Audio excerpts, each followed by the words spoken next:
नमस्कार. Quick hill प्रस्तुत माझा कट्टा powered by bank of Maharashtra, Chitale तूप, चंदूकाका सराफ ज्वेल्स, बरवा स्किन थेरपी, छोकरा साबण आणि सोनाई पशु आहार या विशेष कार्यक्रमात मी प्रज्ञा पोवळे आपल्या सगळ्यांचं स्वागत करते. आपल्या माय मराठीला अभिजात भाषेचा दर्जा मिळाला त्याबद्दल तुमचं माझं समस्त मराठी जनांचं अभिनंदन.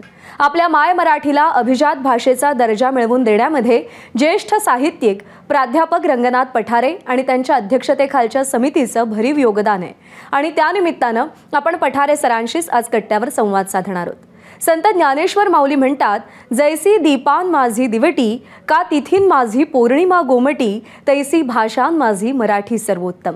अनेक शतकांपासून विविध काळात मराठीचा महिमा मुक्त कंठानं गायला गेलाय. अहो, आपली मराठी ही अभिजात होतीच, फक्त त्यावर आता सरकारी शिक्कामोर्तब झालंय. काळ बदलला, राजवटी बदलल्या, समाज बदलला, राहणीमान बदललं. या सगळ्यात मराठी भाषेच्या प्रवाहानंही अनेक वळणं घेतली, पण आपल्या सुदैवानं तो लुप्त झाला नाही. 8व्या शतकात कुवलयमाला ग्रंथामध्ये मराठी माणसाचं वर्णन आढळतं. तेव्हापासून ते आत्ता 21व्या शतकापर्यंत मराठीची रूपडं बदलत गेली, पण आत्मा तोच राहिला. महापुरे झाडे जाती तेथे लव्हाळे वाचती या उक्तीला अनुसरून इतर भाषांमध्ये जे जे उत्तम, उदात्त, उन्नत होतं ते मराठीनं आत्मसात केलं आणि परकीय आक्रमणांच्या लाटेतही मराठी टिकून राहिली. पण एवढी वैभवशाली परंपरा असूनही मराठी भाषा ही अभिजात आहे हे ठरवण्यासाठी एवढा काळ का गेला? त्यासाठी पाठपुरावा का करावा लागला? तिला अभिजात भाषेचा दर्जा देण्यामध्ये नेमका काय अडथळा होता हे प्रश्न उपस्थित होतातच आहेत. त्याच प्रश्नांची उत्तरं आज कट्ट्याच्या माध्यमातून आपण जाणून घेणार आहोत.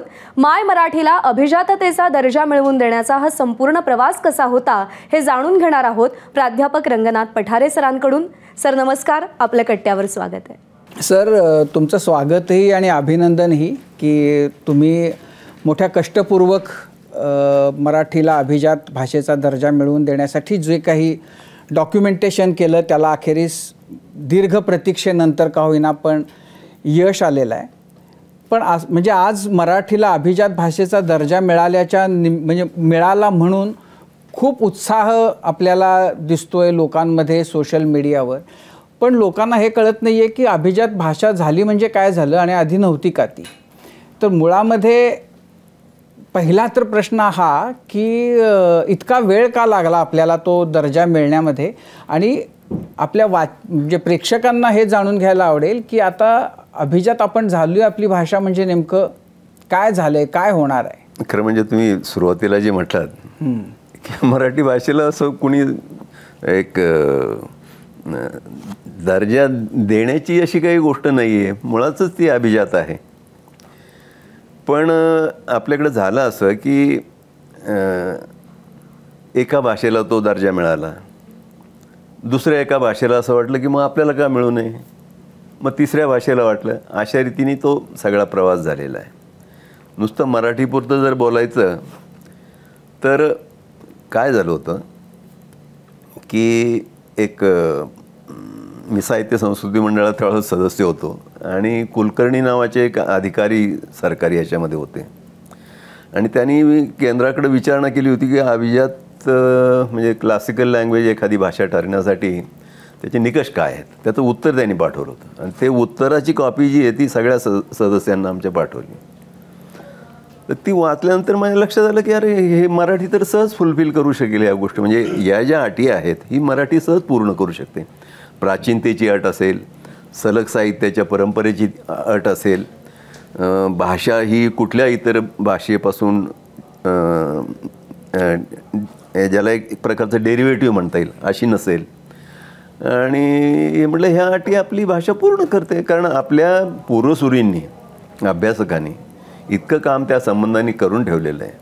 म्हणजे तुम्ही राजाराम शास्त्री भागवतांच्या जे खंड आहेत ते वाचले किंवा श्रीधर व्यंकटेश केतकरांचं प्राचीन महाराष्ट्र वाचलं किंवा असे खूप जे ग्रंथ आहे ते मी रँडमली वाचले होते. मी काय एक ज्याला ट्रेंड असा अभ्यासक नव्हतो.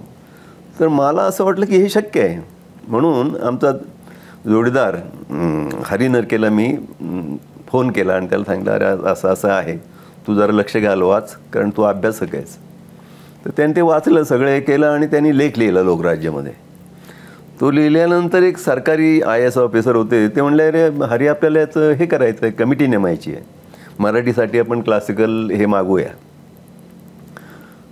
कारण मुख्यमंत्री त्यावेळेला पृथ्वीराज चव्हाण होते आणि त्यांनी केंद्रात काम केलेलं होतं, त्यामुळे ते हे त्यांना जवळून माहीत होतं सगळं डायनॅमिक्स. तर मग त्यांनी कमिटी ठरवली नेमायची. अध्यक्ष कोणाला करायचं, तर मी एका मोठ्या भाषाशास्त्रज्ञाचं, मराठीतल्या श्रेष्ठ लिंग्विस्ट जे आहेत त्यांचं नाव सुचवलं. पण ते मुळात त्या इव्हॅल्युएशन कमिटीवर होते. तुम्ही गणेश देवींचं म्हणतात तुम्ही? नाही, भालचंद्र नेमाडे. तर नेमाडे सरांचं मी नाव सुचवलं, तर ते म्हटलं की ते तो भेटला जाऊन जा सरांना, आणि सर म्हटले की हे तुला सुचवलं कोणी? त्यांनी माझं नाव सांगितलं. हां ठीक आहे म्हणून. पण ते तुम्ही हे करा म्हणे, मी त्या इव्हॅल्युएशन कमिटीमध्ये आहे. मग हरीने मला सांगितलं की सर तुम्हीच अध्यक्ष व्हा. म्हणून मी काय म्हणतात त्या मारून मुटकून अध्यक्ष झालो. पण एकदा ती जबाबदारी स्वीकारली की म्हटलं आता कादंबऱ्याला येणं जरा बाजूला ठेवू, 1-2 वर्ष, आणि हेच काम करूया.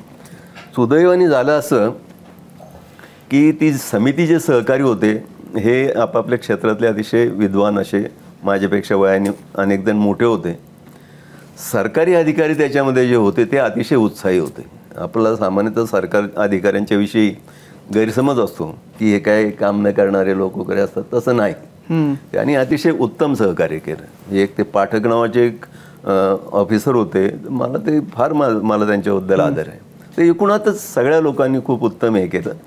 आणि त्यामुळं ते आधी आपल्या जुन्या अभ्यासकांनी केलेलं काम आहे ते आपल्या फक्त दाव्याला सपोर्टिंग, म्हणजे त्याला हे करणार, बळकट देणारं असं करत आम्ही मांडणी केली. आणि 13 साली ते केंद्राला सादर केलं. सादर केल्यानंतर ही जी समिती मी मग अशी म्हटलो इव्हॅल्युएशन कमिटी, तर त्या कमिटीने अगदी एकमुखाने शिफारस केली की यांचा दावा अतिशय योग्य आहे. तर ते त्याच्यानंतर अगदी औपचारिकता असते. तुम्हाला सांगतो की केंद्राचं संस्कृती मंत्रालय, अर्थ मंत्रालय आणि गृह मंत्रालय या तिघांनी नो ऑब्जेक्शन हे दिलं की मान्य. असं बहुत आधीच्या सगळ्या भाषांबद्दल असंच झालेलं होतं की ही फॉर्मॅलिटी आहे, पॉलिटिकल डिसिजन. पण नेमकं महाराष्ट्राला तो झगडल्याशिवाय काही मिळत नाही असं आपलं कुठल्याही बाबतीत असू देत. तर ते थांबलं तिथं. यानं त्या कुणी विचारलं संसदेमध्ये की त्याला अनेक प्रकारची वेगवेगळी उत्तरं मिळत असत. सुरुवातीला म्हटले ते काही नाही, ते अमक्या अमक्या भाषेचं कोर्टात काहीतरी चालू आहे त्याच्यामुळं हे लांबणीवर पडले.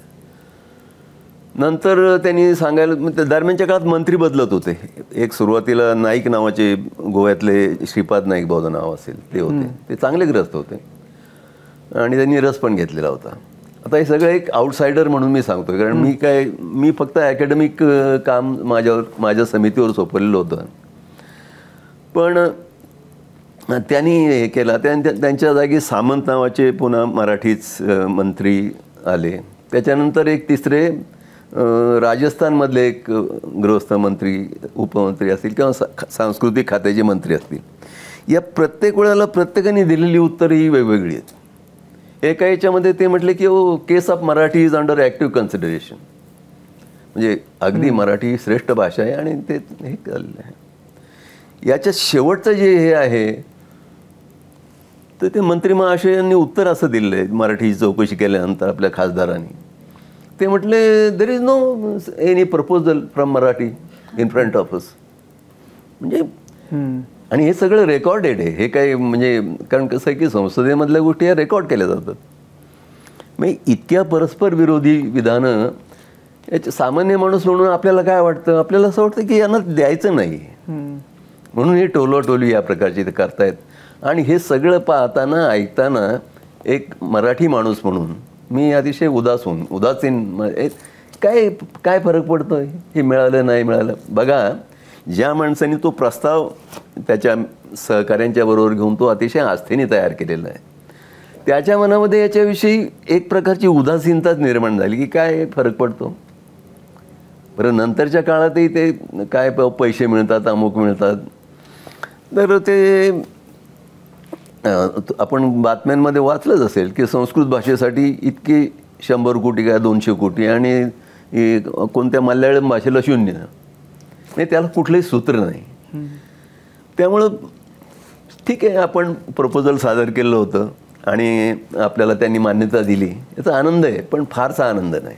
म्हणजे 10 वर्ष गेली मध्ये म्हणून आनंद नाही. हां, आणि मुळात आपण प्रपोजल करायचंच कशासाठी होतं, असं हे होतं की मराठी मुळात आहेत ना अभिजात, त्याला कुणीतरी मंजुरी द्यायची आणि आपण खुश व्हायचं, याची गरजच नाही. पण सर, मुळामध्ये तमिळ भाषेला 2004 मध्ये मिळालं. मग त्यांनी किती आधी प्रपोजल दिलं होतं आणि आपल्याला 2004 पासून आपण समजा 2013 मध्ये, तर आपल्यालाही मध्ये इतकी वर्ष का गेली? म्हणजे आपल्याला जेव्हा तमिळला मिळालं तेव्हा आपल्याला वाटलं नाही का की अरे आमची भाषा काय कमी महत्त्वाची नाही आहे, आमची भाषा ही तेवढीच जुनी आहे, तेवढीच समृद्ध आहे, आम्हालाही पाहिजे? त्यावेळेला का नाही प्रयत्न? आपल्याला कोणाला सुचलंच नाही. मी सांगतो ना, अपघाताने मला ते सुचलं. आपले जे विद्वान आहेत, भाषाशास्त्रज्ञ आहेत, यांनाही सुचायला पाहिजे. ते कोणाला, मी अगदी रॅन्डमली ते वाचलं पत्र आणि मला असं वाटलं. कारण असं की अगदी तुम्ही म्हणता ते अतिशय व्हॅलिड पॉईंट आहे. हे अगदी अगोदर सुचायला पाहिजे होतं. 2004 मध्ये तमिळला मिळालं, नंतर 2 वर्षांनी तेलुगूला मिळालं, कन्नडला मिळालं, मल्याळमला मिळालं, ओडियाला मिळालं. इव्हन मल्याळमला मिळताना तर तुम्हाला सांगतो की मल्याळमला मिळताना पहिल्यांदा ते नाकारलं गेलं होतं. पण ते जे तमिळ एक अर्थमंत्री होते बा आपले केंद्र सरकार, चिदंबरांनी स्वतःचं वजन खर्ची घालून ते मिळवून दिलं. आता म्हणजे प्रश्न काय, प्रश्न हा राज्यकर्त्याचा आहे. तर त्या प्रकारे पंतप्रधान कार्यालयावर नैतिक दबाव आणण्याचं काम करण्यात आपण कमी पडलो, असा त्याचा अर्थ आहे. पण आता आपल्याला, आपण सगळ्यांचंच आपलं अभिनंदन की आपल्या भाषेवर, अभिजात भाषेचा ठप्पा लागला. तर आता पुढं काय आहे, त्याचा काय फायदा आहे? नेहमी आपण फायद्याच्या गोष्टी करत आलो की याच्यामुळे काय होणार. मी असं मानतो की याच्यामुळे काहीच होणार नाही. किंवा आपल्याला एक मॉरली, एक आपलं मोराल बूस्ट होईल. मी इंग्रजी शब्द वापरतो कारण ते सहज येतात, काय कृपा करून गैर मानू नका. कारण मी शुद्ध भाषेचा मला ते काय म्हणू आग्रह नाही. कारण भाषा मोडतोड होणंच जास्ती घडते, वाढते. याचं इंग्रजी हेच उत्तम उदाहरण आहे. तर नैतिकदृष्ट्या आपलं जर आपण फार काय झालं की भाषेच्या बाबतीत नुसते उदासीन नाही, तर आपल्या भाषेला गंभीररित्या आजारी पाडण्याच्या दिशेनं आपण चाललेलो आहोत. इतकी अनास्था जगातला कोणताही भाषिक समूह स्वतःच्या भाषेची करत नाही, जी आपण करतो आहोत. तर कुठंतरी बुवा ही अभिजात भाषा, याच्यामुळं आपल्याला नैतिक बळ मिळेल. आपण आपल्या भाषेकडे जरा अधिक आस्थेने पाहायला लागू आणि जे काम आपल्या भाषेसाठी व्हायला पाहिजे आहे असं मला वाटतं, प्रामाणिकपणे वाटतं, तर ते करण्याच्या दृष्टीने सामूहिकरित्या उद्युक्त होऊ, हे मला जास्ती महत्त्वाचं वाटतं. पण म्हणजे काय, तुम्हाला काय व्हावं असं वाटतं? सांगतो ना. हे बघा, जगामध्ये अनेक छोटे छोटे देश आणि छोट्या छोट्या भाषा आहेत. आपली जी भाषा आहे ही फार मोठी भाषा आहे. 13 कोटी लोक महाराष्ट्रामध्ये राहतात आणि जगभर मिळून ते आणखीन जास्त असेल. इतकी मोठी भाषा आहे की जगातल्या समजा एक पहिल्या 10-12 भाषा घेतल्या तर त्याच्यामध्ये मराठी येते. मोठी भाषा आहे. पण या भाषेमध्ये एक साधारणतः 12वीच्या याच्या नंतर तुम्हाला काही शिकायचं असेल तर भाषेत ते उपलब्ध नाही. ज्या विज्ञानाचा मी आयुष्यभर शिक्षक होतो, फिजिक्सचा, ते मला इंग्रजीत वाचायला लागलं. आजही त्याची पुस्तकं उपलब्ध नाही आहेत. मराठीमध्ये उपलब्ध नाहीत. जास्तीत जास्त 10वी ते 12वीपर्यंतचं हे उपलब्ध आहे. खरं म्हणजे 12वीपर्यंत तर भाषा तुमची घडलेली आहे, तीच भाषा पुढं वापरायची आहे, त्यात काही भर घालून अधिक गाढवायची आहे. पण ते झालेलं नाही आणि हे अतिशय आवश्यक आहे. हा जगभर मान्य झालेला सिद्धांत की शिक्षण जे आहे तुमचं, मातृभाषा ही सगळ्यात सुलभ असं साध्य नाही शिक्षणासाठी, सगळ्यात सुलभ. म्हणजे अगदी तुम्ही बघा, समजा कोरिया, दक्षिण कोरिया आहे, किती लोकसंख्या आहे, महाराष्ट्र एवढी तर नक्कीच नाही. तिथं सगळं जे शिक्षण आहे ते कोरियन भाषेमध्ये होतं. तिथं तुम्हाला PhD करायची असेल तर सगळे संदर्भ ग्रंथ कोरियन भाषेमध्ये उपलब्ध असतात. म्हणजे ज्ञान जे आहे ते त्या भाषेमध्ये उपलब्ध आहे. हे इतक्या लहान देश आहेत. आता इस्रायल घ्या ना तुम्ही, ह्याच्यापेक्षा उत्तम उदाहरण मी इस्रायलचं, त्या राजकीय गोष्टींचं बाजूला ठेवा. हा अलीकडे आपल्या जवळपास आपल्या बरोबरीनेच ज्याची स्थापना झालेली, हां, तर त्याची लोकसंख्या किती आहे? 1 कोटीच्या आत आहे. क्षेत्र केवढे आहे? आमच्या नगर जिल्ह्यापेक्षा थोडंसं मोठं आहे. आणि त्या लोकांनी तिथं हिब्रू नावाची जवळजवळ मृत झालेली भाषा जिवंत केली. एवढंच नाही तर हिब्रूमध्ये जगातलं सगळ्या प्रकारचं सगळ्या ज्ञानशाखांमधलं ज्ञान उपलब्ध होईल असं व्यवस्था केली. ही जिजीविषा जी आहे त्यांच्यामध्ये, हे काही लहान देश आहे अगदी, आणि ह्या देशाने तुम्ही बघा सगळ्या क्षेत्रामध्ये. तर हे करताना सगळ्यात महत्त्वाची गोष्ट त्याने केली की हिब्रू भाषेमध्ये जगातलं सगळं ज्ञान येईल, ती ज्ञान भाषा होईल, याची व्यवस्था पाहिजे. आज तुम्हाला फिजिक्समध्ये PhD हिब्रूमध्ये फक्त हिब्रू माहीत असून करता नाही शक्य. मराठीमध्ये तसं नाही आहे. फक्त मराठी माहिती तुम्हाला PhD करता येणार नाही. फिजिक्स असेल, मॅथमॅटिक्स असेल, स्टॅटिस्टिक्स असेल, किंवा ही आधुनिक जी सगळी विज्ञान आहे, संगणक विद्या असेल, अमुक असेल, काही करता येणार नाही. त्यासाठी इंग्रजी शिकायला लागेल. इंग्रजीचा मी विरोधक नाही, ही महत्त्वाचीच भाषा आहे. पण एक भाषा म्हणून ते तर महत्त्व आहे, याच्या पलीकडे जास्ती काही नाही. जगाशी संपर्काची तुम्हाला पाहिजे तर शिका ना भाषा. पण आपल्याकडं म्हणजे त्या भाषेतच शिक्षण, या सगळ्या आदर्शांमुळं जो एक सामान्य वर्ग आहे तो गोंधळून गेलेला आहे. तो मागं लागला आहे त्या सगळ्या ह्याच्या. इंग्रजी माध्यमाच्या शाळा जोरजोरात सगळ्या फोपावत चाललेल्या आहेत. प्रचंड पैसा ते चालक कमावत आहेत. सरकारी शाळा बंद पडत आहेत. आणि याच्यातून तो ते इंग्रजी शिकवणाऱ्या शिक्षकालाच इंग्रजी येत नाही, तो काय शिकवणार? विद्यार्थ्याचं लांब जाऊ द्या. तर या सगळ्याचा परिणाम म्हणून मराठीची फार पिछेहाट सुरू झालेली आपण आपल्या डोळ्यांसमोर पाहतोय. तर हे थांबवणं फार आवश्यक आहे. नाहीतर कागदावर शिक्षित आणि प्रत्यक्षात अशिक्षित अशी पिढी आपल्यासमोर एक 10 वर्षामध्ये प्रचंड मोठा सामाजिक प्रश्न निर्माण करीत उभी राहणार आहे. तर म्हणून मराठीला ज्ञानभाषा बनवणं हे तातडीने आवश्यक आहे. याच्यासाठीची संस्थात्मक उभारणी करणं आवश्यक आहे. म्हणजे आज सुदैवानी परिस्थिती अशी आहे की ज्यांची मातृभाषा मराठी आहे आणि जे ज्ञानाच्या सगळ्या क्षेत्रामध्ये आपले मराठी लोक आहेत. ज्ञानात सगळ्या, अगदी शुद्ध विज्ञान असू द्यात, उपयोजित विज्ञान असू द्यात, ह्या सगळ्यामध्ये पारंगत असलेले मराठी माणसं आहेत. आणि त्यांना मराठीमध्ये लिहिण्याची इच्छा आहे. आता उदाहरणार्थ तुम्ही बघा, लोकसत्तेमध्ये काही लेख येतात न्यूरोसायन्सवर, अतिशय सोप्या भाषेमध्ये ते लिहिलेले असतात. तुम्हाला सोप्या भाषेमध्ये तेव्हाच लिहिता येतं की तुम्हाला ते ज्ञान पूर्ण कोरपर्यंत, गाभ्यापर्यंत कळलेलं आहे. तर असे लोक आहेत. तर मला का असं वाटतं की अशा लोकांचा एक पूल बनवला पाहिजे वेगवेगळ्या ज्ञान क्षेत्रातल्या. एकदा त्यांच्याशी तुम्ही संवाद साधला की ते आणखी ज्ञानी लोकांची नावं सांगतील. आणि या प्रकारे संघटन तयार करून एक अनुवाद विद्यापीठ, हा लांबचा प्रवास झाला, पण सुरुवात निदान अनुवादाने एक अनुवादाचं डिपार्टमेंट करून प्रत्येक विद्यापीठामध्ये, त्याची आधी एखाद्या विद्यापीठामध्ये सुरुवात करून, पण या प्रकारची अगदी साधी सुरुवात ही गांभीर्यानं करणं हे अत्यंत आवश्यक आहे. मराठी जर टिकायची असेल, वाढायची असेल, तर तिला ज्ञानभाषा होण्याच्या दिशेने नेणं ही आपली सगळ्यांची जबाबदारी आहे. पण सर, म्हणजे हे ठीक आहे, म्हणजे हा एक पाऊल आपण म्हणू की त्याबद्दलचं टाकलं गेलं. पण असं आहे की आपण ज्या वातावरणात आहोत, ज्या समाजामध्ये आहोत, तर आपण आपले शेजारचे देश, राज्य म्हणूया आपण, आपल्या शेजारच्या, आपल्या भोवताली जे काही घडतंय त्याच्यापासून वेगळं होऊन असा काही विचार कसा काय करू शकू? म्हणजे आज आपल्याला दिसतं असं की IT किंवा कुठल्याही परदेशी ज्या संधी मिळत आहेत त्या मुख्यत्वे तेलुगू लोक आहेत, तमिळ आहेत, हे मोठ्या प्रमाणामध्ये त्या संधींचा फायदा घेऊ शकतात, कारण त्यांना इंग्रजीचं ज्ञान, त्या भाषेवरची त्यांची पकड, हे सगळं स्पष्ट म्हणजे दिसते. तुम्हाला बाहेर जगामध्ये जाऊन काही करायचं असेल तर तुम्हाला इंग्रजी आवश्यक आहे. या परिस्थितीमध्ये आपण वेगळा विचार करून जर ज्ञानभाषा म्हणून मराठीचा बद्दल आग्रही राहिलो तर आपण यांच्या स्पर्धेमध्ये मागं नाही पडणार? नाही, मला अजिबात असं वाटत नाही. याचं कारण असं आहे की एकतर आपला तेलुगू किंवा तमिळ भाषिकांच्या बुद्धिमत्तेसंबंधी, इंग्रजीवरच्या प्रभुत्वासंबंधी गैरसमज आहे. ते आपल्या इतकेच. इंग्रजी समजा आपल्याकडच्या मराठी लोक ज्या प्रकारचं इंग्रजीवर त्यांचं प्रभुत्व आहे तितकंच त्यांचं आहे, ते अधिक काही नाही. आणि दुसरं असं की मातृभाषेमध्ये शिकण्यातला फायदा जो आहे त्याच्यापासून अशा प्रकारचे लोक वंचित असतात.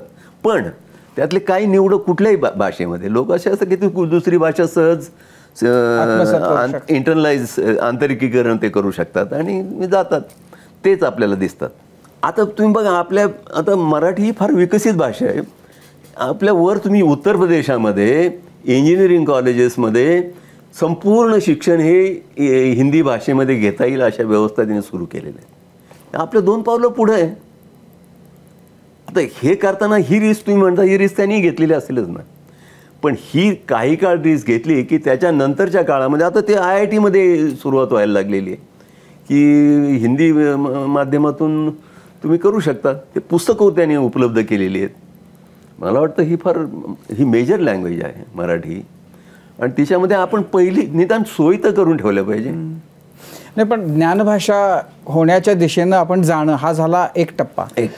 पण दुसरा जो समाजामध्ये मराठीच्या बद्दलची जी उदासीनता आहे, म्हणजे मला तर असं नेहमी जाणवत आलं ना की आपल्याला मराठीच्या बद्दल अभिमान जास्त आणि प्रेम कमी आहे.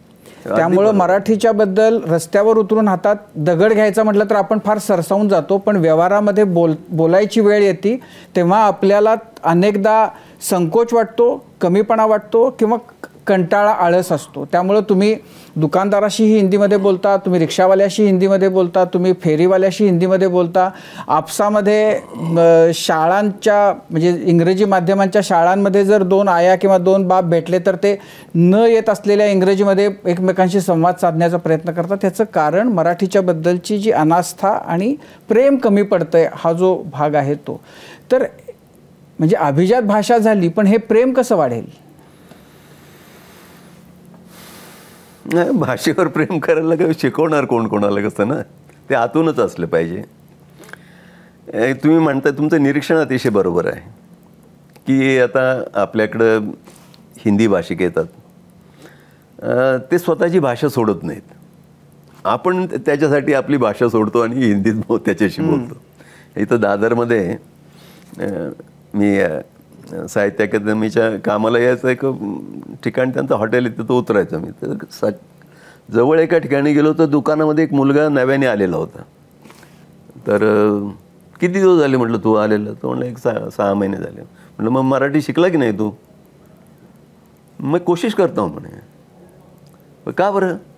कोई मुझे मराठी मेरे साथ बात ही करता नहीं तो मैं कैसे सीखूंगा?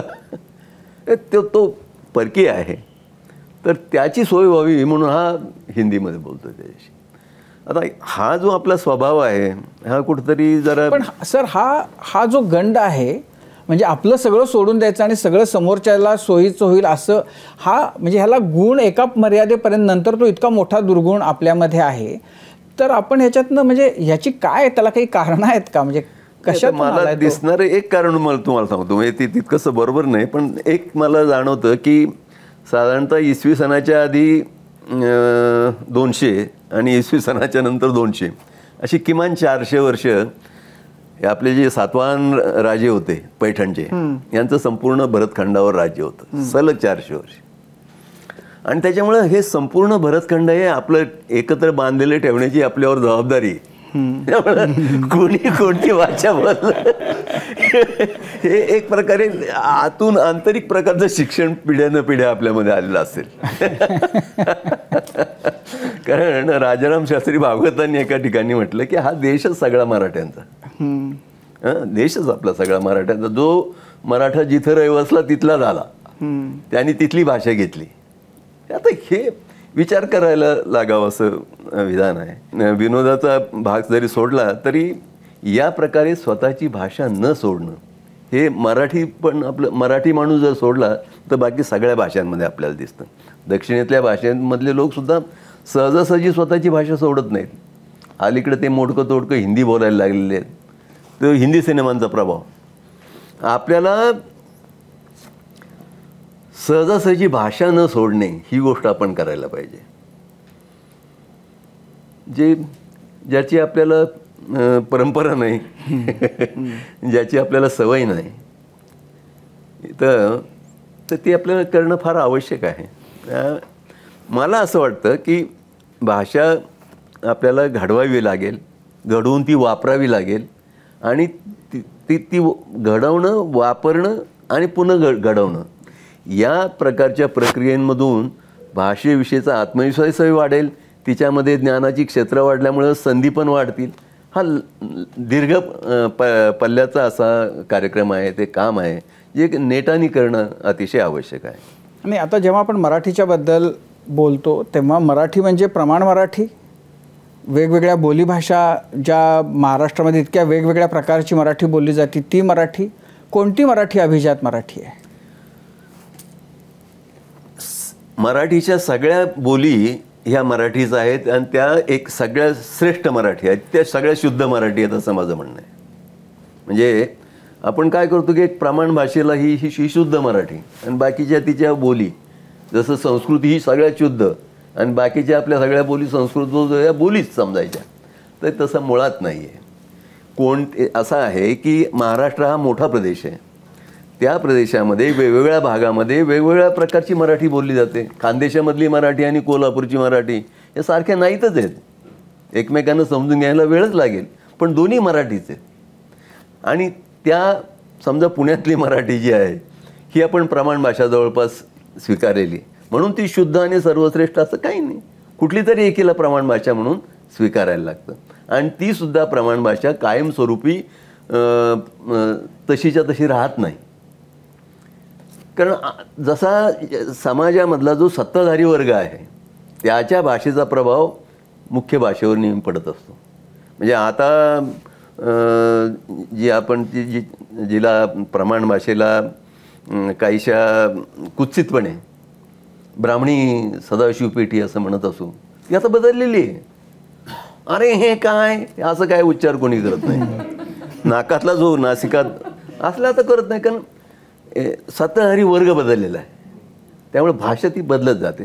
त्यामुळे ही आपलीच आहे ना प्रमाण भाषा. आणि प्रमाण भाषेची जी ताकद आहे ही सगळ्या बोलींमधून येत असते. बोली आपल्याला अतिशय महत्त्वाच्या आहेत. बोलींमध्ये काम करणं, बोली सशक्त करणं, बोलींना परस्परांशी बोलायला लावणं, याच्यातून खूप काही सांस्कृतिकदृष्ट्या घडू शकतं, भाषिकदृष्ट्यासुद्धा घडू शकतं आणि ते फार महत्त्वाचं आहे. त्यामुळं मी एकदा बनारसला बनारस विद्यापीठामध्ये माझं व्याख्यान झालं. ते म्हणले तुम्ही एक तर हिंदीत बोला नाही तर इंग्रजीत बोला. म्हटलं यांच्या सोयीसाठी हिंदीत बोलायचं नाही, इंग्रजी आपल्या सगळ्यांनाच परकी आहे, त्यामुळे मी इंग्रजीत बोलतो म्हटलं. तर बोलून झाल्यानंतर आपले मराठी लोक आहेतच तिथं, म्हणजे पेशव्यांच्यापासून स्थायिक झालेले जोगळेकर, अमुक तमुक अशा आडनावाचे फडके. तर त्यातल्या एका महिलेने मला विचारलं की मग हे झालं सगळं, मराठीत विचारलं डिस्कशनमध्ये नंतरच्या, की मराठीचं सगळ्यात शुद्ध रूप कोणतं? म्हणलं मराठीची सगळी रूपं ही शुद्धच आहेत, असं शुद्ध वगैरे काही नाही. नाही पण तरी त्यातल्या त्यात म्हणलं तुम्हाला अपेक्षित असलेलं उत्तर जे आहे की सदाशिव पेठेतली मराठी सगळ्यात शुद्ध, हे आता उरलेलं नाही, बदललं सगळं दुनिया म्हणलं ती, असं सांगणं आवश्यक होतं हे, आणि हे महत्त्वाचंच आहे. मराठीला तर आत्ता अभिजात भाषेचा दर्जा मिळाला. आपल्या आधी ओडियाला मिळाला आहे, मल्याळमला मिळाला आहे, कन्नड मिळाला आहे, तेलुगूला मिळाला आहे आणि तमिळला मिळाला आहे. तिथं ह्या अभिजातपणाचा फायदा त्या भाषांना झालेला आहे का? आपल्याला तसं दिसतंय का? ओडियामध्ये या प्रकारे ज्ञानाची भाषा म्हणून ती तिथं डेव्हलप होताना, त्याच्यामध्ये तसं काम होताना दिसतंय का? तेच तमिळमध्ये, तेलुगूमध्ये, या भाषांमध्ये दिसतंय का? दिसतंय असं की त्यांना अभिजात भाषेचा दर्जा मिळाला, पण त्यांच्यावरचा इंग्रजीचा प्रभाव पगडा काही कमी नाही झालेला. अगदी आपलं म्हणणं अतिशय बरोबर आहे. एकतर मी माझी मर्यादा सांगेन की इतका ह्या भाषांचा किंवा तिथल्या वातावरणाचा माझा अभ्यास नाही, पण हा दर्जा, या प्रकारचं एक रेकग्निशन मिळाल्याने त्यांच्यामध्ये काही फरक पडलं असं काही दिसत नाही कुठं. पण एक तुम्हाला सांगतो की म्हणजे ओरिसामध्ये मी गेलेलो आहे, आसाममध्ये मी गेलेलो आहे, शेजारी कर्नाटकात गेलेलो आहे, दक्षिणेतल्या जवळ सगळ्या राज्यात गेलेलो आहे. पण भाषा, साहित्य आणि संस्कृती याच्याविषयीची जी अनास्था आपण महाराष्ट्रामध्ये पाहतो तशी अनास्था इतर राज्यात नाही. ओरिसा हे बारीकचं छोटं राज्य आहे, पण त्याच्यामध्ये भाषिक आणि सांस्कृतिक गोष्टींविषयी अतिशय आस्था असलेले ते लोक आहेत. नुसतं आसाममध्ये तुम्ही गेलात तर आसाम साहित्य परिषद ही फार मोठी संस्था आहे. आपल्याकडे पुण्याची साहित्य परिषद घेतली किंवा इथं कोणता साहित्य संघ जो आहे आपला मुंबई मराठी साहित्य संघ आहे, हे किती एक 5-7 लोक 10 लोक कमीच असतील रेग्युलर पेरोलवर, यांनी अतिशय डेडिकेटेड लोक असतील पण ते करत असतील. तिथं किती एकूण त्यांच्या नोकरीत रेग्युलर नोकरीत त्या संस्थेच्या 300 ते 500 लोक आहेत रेग्युलर पेरोलवर. एक केवढा मोठा संस्थात्मक आहे. मला तिथल्या एका मोठ्या साहित्यिकाने विचारलं की महाराष्ट्रात काय परिस्थिती आहे. महाराष्ट्रात म्हणलं आमच्याकडे आमचं सरकार ते कुठलं तरी साहित्य संमेलन घडवतात, त्याला ते सरकार पैसे देऊन टाकताना मोकळं होतं, काही संबंध नाही. शेजारी कर्नाटक राज्यामध्ये त्यांच्या साहित्य संस्थेचा जो अध्यक्ष आहे त्याला कॅबिनेट रँकचा कॅबिनेट मिनिस्टर जो असतो त्या दर्जाच्या सुविधा उपलब्ध असतात. त्या असाव्यात की नसाव्यात हा वादाचा मुद्दा आहे, पण लिटरेचर इज रिस्पेक्टेड. साहित्याला त्या भाषिक समाजामध्ये महत्त्वाचं मानलं जातं. आता आपल्याकडे मानलं जात नाही, मग आता काय करायचं, आमच्यासारख्यांना फार महत्त्वाचं माना असं करून होत नाही. साहित्य सामाजिक घटनांवर, जगण्यांवर, आकलनावर किती जोरकसपणे प्रभाव पाडतं, त्याच्यातून साहित्याच्या विषयीचं महत्त्व हे राजकर्त्या वर्गाच्या मनावर ठरत असतं. आपल्याकडे साहित्य काय प्रभाव पडत नाही, मग राजकर्ता कशाला लक्ष देईल. त्यामुळं मराठी साहित्याचा असं असलं पाहिजे, एक लेखक आहे आणि तो लिहितोय आणि त्याचा लोकांवर प्रभाव पडतोय, तर तो राजकारणी त्याला लगेच हे करेल, बाबा हे जरा महत्त्वाचं आहे, बा याला सांभाळलं पाहिजे किंवा याला दुखवता कामा नये.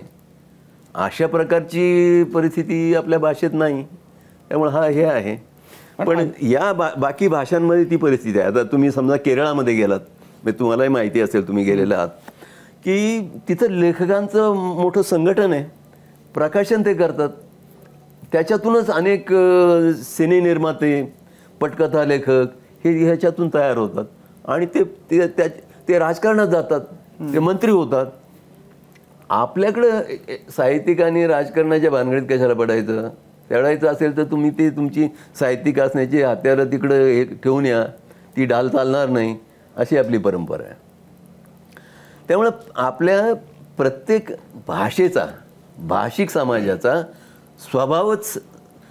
स्वभावामध्येच फरक आहे असं मला वाटतं. याच्यामुळं आता जे अशा चर्चा आहेत की अभिजात भाषेचा दर्जा मिळाल्यामुळं आपल्याकडच्या लायब्ररीयांना त्याचा फायदा होईल, पुस्तक व्यवहाराला फायदा होईल, विद्यापीठांमध्ये भारतभरातल्या मराठीची केंद्र किंवा सीट्स त्याच्या निर्माण होतील, ह्या सगळ्याचा तुम्हाला जे मराठीचं व्हावं असं वाटतं त्याच्यासाठी उपयोग होईल. या कागदावर ह्या सगळ्या गोष्टी उत्तमच आहेत. म्हणजे लायब्ररीमध्ये उपलब्ध असणं हे सुंदरच आहे ना, पण ते वापरलं जाणं, ते वाचलं जाणं हे जास्ती महत्त्वाचं आहे. आपल्याकडं काय झालं आहे की गेल्या काही वर्षांमध्ये, निदान एक 20-25 वर्षापासूनचं मी नक्की म्हणू शकेन की आपण फार उत्सवी लोक झालेलो आहोत आणि जे प्रत्यक्षात नाही आहे त्याचा आपण उत्सव करत असतो. आपले साहित्य संमेलनं हा असाच उत्सव आहे की साहित्यच नाही आणि रोषणाई तर चालू आहे सगळी. तर प्रत्यक्ष साहित्याच्या व्यवहाराच्या जो भाग आहे, पुस्तक आहे, विक्रेता आहे, वाचक आहे, निर्माता आहे, लेखक आहे, या सगळ्यांना एकमेकांशी भिडणं हे कुठेही होत नाही, नुसता उत्सव होतो. जातात कोणीतरी व्यासपीठावर, प्रचंड रोषणाई केली जाते, नेते येतात, भाषणं करतात, तुमचे काय प्रसारमाध्यमाचे लोक ते सगळं ते घेतात, इकडे दाखवतात. ते नेते गेले की ते माध्यमाचे लोक पण जातात आणि ते साहित्य संमेलनाचे अध्यक्ष आपले बोलत राहतात, त्यांना कोण बघते. तर ही अतिशय अनास्था आहे आपल्याकडं. याला फक्त समाज जबाबदार नाही, याला लेखक पण जबाबदार आहे. लेखकाच्या मध्ये सुद्धा एक प्रकारचा थोडा त्याला एक कणा असला पाहिजे, त्याच्या जगण्यामध्ये कणा असला पाहिजे, वागण्यामध्ये कणा असला पाहिजे. तो नसल्यामुळं या प्रकारचे बेगडी उत्सव चालू झालेत आणि हे उत्सवी पण आपलं सगळ्या प्रकारांनी वाढतंय. हे नुसतं साहित्याच्या बाबत नाही, सगळ्याच बाबत आहे. की जेव्हा तुम्ही हा रिपोर्ट करत होतात ह्याच्याबद्दलचा, तेव्हा त्याच्याबद्दल सांगा ना की त्यावेळेला काय चॅलेंजेस होते आणि तुम्ही कसं, म्हणजे ते काय काय त्याच्यातून तुम्ही मांडलं की ज्याचा फायदा नंतर आता हा दर्जा मिळण्यासाठी झालेला आहे. चॅलेंजेस काय होते, अनुभव काय होते? दर्जा मिळाल्यामुळं मी इतका तो उशीर झालेला आहे की त्याचं तर फार काय ठीक आहे, आनंद आहे, एवढंच, याच्या पलीकडे काही नाही. पण हे करताना फारसं काही त्रासदायक मला वाटलं नाही. इतकं हे सोपं होतं. एकदा पहिल्यांदा वरवर पाहिल्यानंतर लक्षात असं आलं की आपल्या पूर्वजांनी, आपल्या पूर्वसुरींनी या संदर्भामध्ये इतकं काम करून ठेवलेलं आहे आणि हे सगळं उपलब्ध आहे. म्हणजे 8व्या शतकातलं मगाशी कोणी उल्लेख कुवलय मला तुम्ही उल्लेख केलात. तुम्हाला जैन महाराष्ट्री प्रचंड लिहिलं गेलेलं आहे आणि याची हस्तलिखितं सगळी भांडारकर संस्थेमध्ये उपलब्ध आहेत. तुम्हाला समरा नाही, ती तर गाथा सप्तशती तर सगळ्यात जुनं, 2000 वर्षापेक्षाही जुनं आहे, ते उपलब्ध आहे आज. तुम्हाला वररुचीनी प्राकृत प्रकाश नावाचा ग्रंथ लिहिला, हा पाणिनीच्या समकालीन. तो आपल्या मुंबई मराठी ग्रंथ संग्रहालयाने त्यांनी छापलेला, आज उपलब्ध आहे अनुवाद त्याचा, की ज्याच्यामध्ये असं प्रत्येक ते व्याकरण लिहिताना, तो प्राकृत भाषेचं व्याकरण आहे ते प्राकृत प्रकाश, तर त्याच्या प्रत्येकाच्या शेवटी शेषम महाराष्ट्री होतं. म्हणजे महाराष्ट्री जी प्राकृत आहे, महाराष्ट्री ही सगळ्यात प्रॉमिनंट आहे, महत्त्वाची आहे, हे त्याच्यातून स्पष्ट होतं.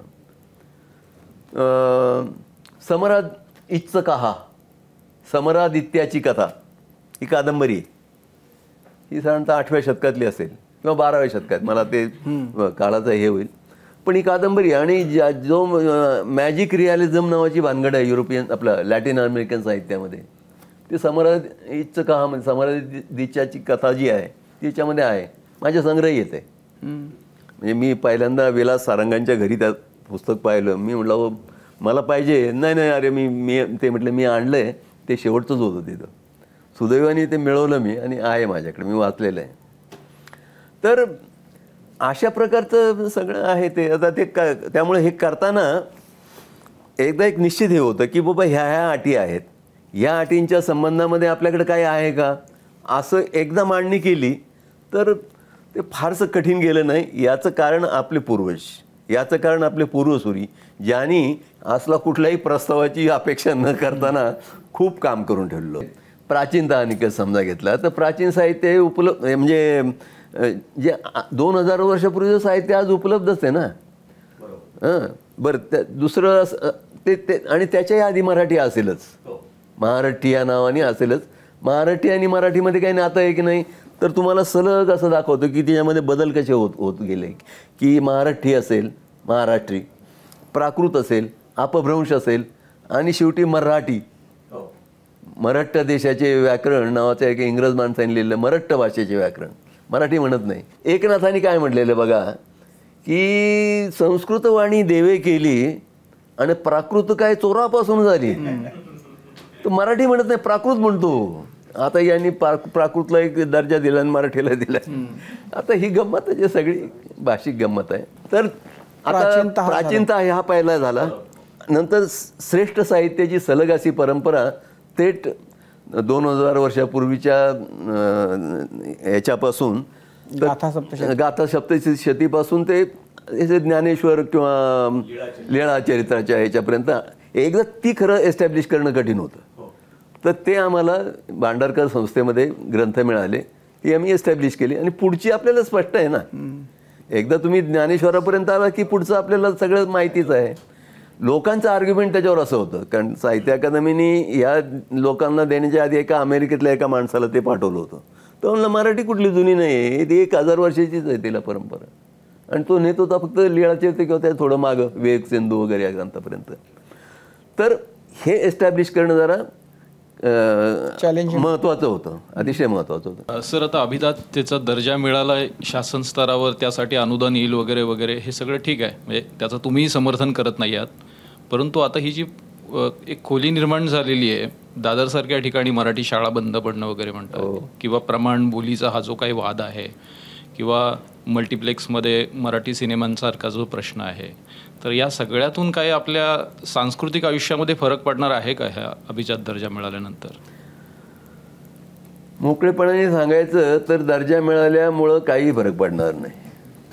दर्जा मिळाल्याच्या भावनेमुळं आपल्या आत्मविश्वासामध्ये फरक पडणं, आपल्या भाषेविषयी आपल्या मनामध्ये प्रेम निर्माण होणं, आदर निर्माण होणं, आस्था निर्माण होणं हे जास्ती महत्त्वाचं आहे. कारण तसं काही झालं तरच आपल्या भाषेचं काहीतरी भलं होईल. असं बघा, आपली भाषा ही एवढं काही मातृभाषा आहे म्हणूनच तिचं महत्त्व नाही. आपली भाषा ही आपली ओळख आहे. आपली ओळखच हरवून जाईल ही भाषा संपली. आपण काय म्हणजे आता एखाद्या धातूच्या पट्टीमध्ये इलेक्ट्रॉन्स असतात, मध्ये जे अणुकेंद्र आहे त्याच्या भोवती इलेक्ट्रॉन फिरत असतात. एकमेका हा याच्यापेक्षा वेगळा असं दाखवायला काहीच नाही. असे बिनचेहऱ्याचे बिनओळखीचे लोक आपण जर होऊ तर आपलं एक व्यक्ती म्हणून अस्तित्वच संपून जाईल. प्रेम आणि आस्थे बरोबरच बदल व्हावेत असं सर्वसामान्यांना वाटतं. ते होतील का? आपल्या सामूहिक इच्छाशक्तीवर ते अवलंबून आहे. त्या अभिजात भाषेचा दर्जा मिळाल्यामुळं मोठा आपल्या याच्यावर प्रभाव पडेल असं मला वाटत नाही. आर्थिक लाभ त्याचाही विचार आपण करू नये, कारण ते मिळणाऱ्या आर्थिक लाभाच्या तुलनेमध्ये महाराष्ट्र राज्याकडं जे क्षमता आहे ती फार मोठी आहे. त्यामुळे हे प्रतिकात्मक आहे असं मला वाटतं. या भीतीमध्ये किती तथ्य आहे, कारण चिपळूणकरांनी सुद्धा मराठी भाषेचा वापर आणि इंग्रजीचा प्रभाव वाढला तर मराठी लुप्त होईल म्हणाले होते. 1930-40च्या दरम्यान ही अशीच एक साहित्यिकांची तक्रार सुरू झाली होती. आणि आत्ता 2024मध्ये आपल्याला असं भीती ही किती सार्थ वाटते, कारण 150-200 वर्षापासून मराठी लुप्त होईल, मराठी संपून जाईल वगैरे अशी तक्रार केली जाते. चिपळूणकरांच्या बाबत तुम्ही जे म्हटलं ते तसं त्यांनी तसं म्हटलेलं नाही. मी सांगतो तुम्हाला, म्हणजे विष्णू शास्त्री निबंधमालेमध्ये तसा उल्लेख तुम्ही विष्णू शास्त्री चिपळूणकरांच्या विषयी बोलता, मी सांगतो.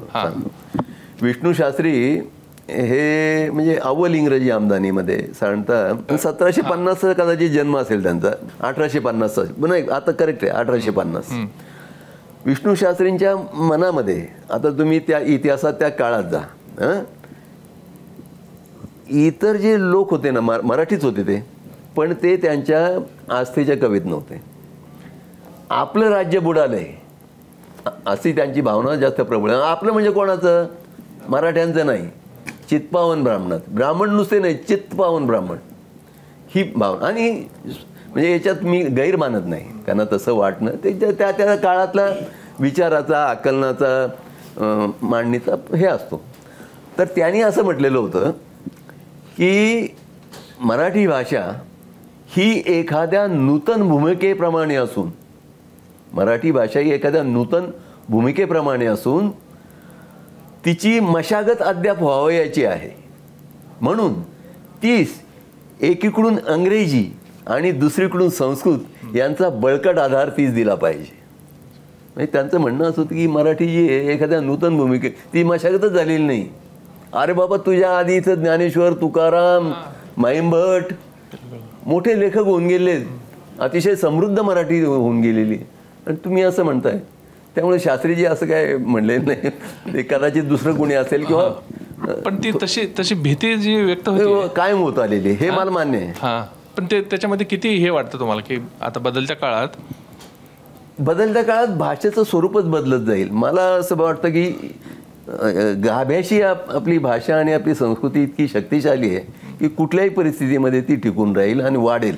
मगाशी तुम्ही साहित्य हा एक छोटासा फक्त भाग आहे भाषेचा म्हणाला. हो, मला वाटतं आपल्याकडे भाषेची उपयोगिता ही जर शासकांच्या लक्षात आली ना तर छोट्या छोट्या भाषा पण टिकू शकतील.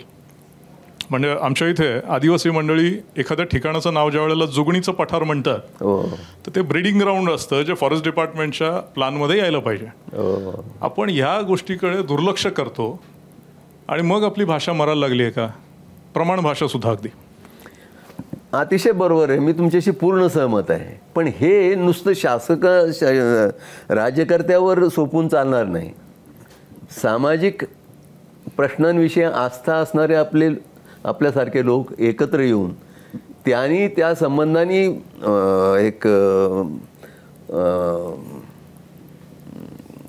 चळवळ म्हणा, वजन म्हणा, असं काहीतरी ठोस निर्माण केलं पाहिजे की नाही हे महत्त्वाचं आहे. राजकारणी शेवटी अगदी त्यांचं म्हणजे हे ते बुद्धिमान लोक असतात की बघ हे चाललेलं आहे आणि याच्या पाठीमागे एवढे लोक आहेत आणि हे जरा यांच्या पाठीमागे आणखी लोक जातात, ते लगेच तिथे येतात म्हणतात हे आपण करूया.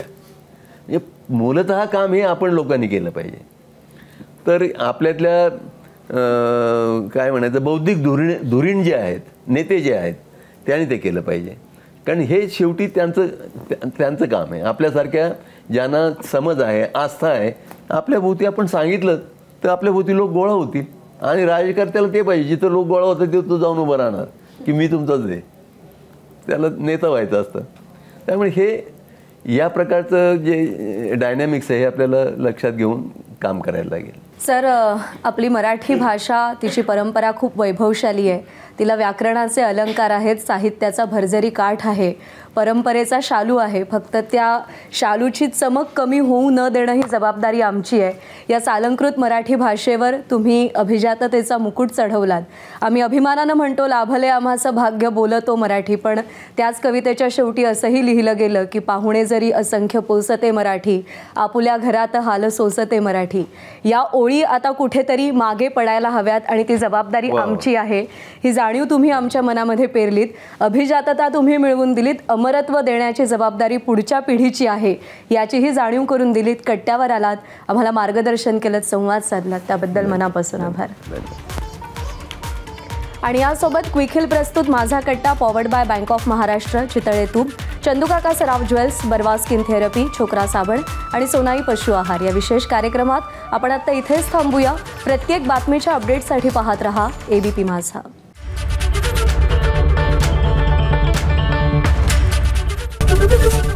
ABP माझा, उघडा डोळे बघा नीट.